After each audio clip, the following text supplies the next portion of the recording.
election day today. They're coming out to play. Maybe Tories will stay. If you vote, you might have your way.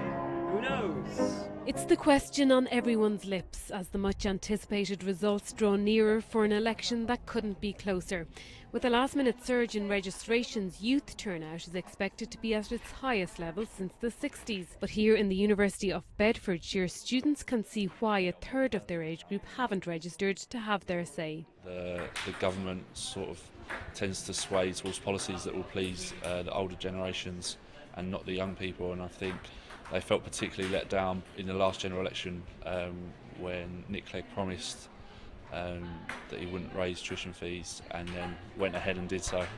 But it's not just the British youth who are more engaged in this election than ever before. In their pub in Luton, the Duggan brothers, originally from Dublin, are among almost 400,000 Irish in Britain who'll have their say.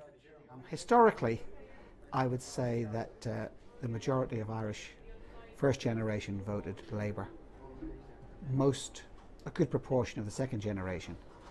Third generation, not so sure about. Back in London, analysts say the only certainty is a hung parliament. They've had the experience of one coalition so far, but last time around it was quite straightforward. There was only really one choice for a coalition, whereas this time around, depending on very fine margins, there could be multiple coalitions available. And I think depending on which way the vote goes, we're a hair's breadth from a constitutional crisis, I think. Building works continue in Westminster today, but the construction of a new government awaits. The votes will soon be counted, but the British public will have to wait some time for a clearer picture to emerge.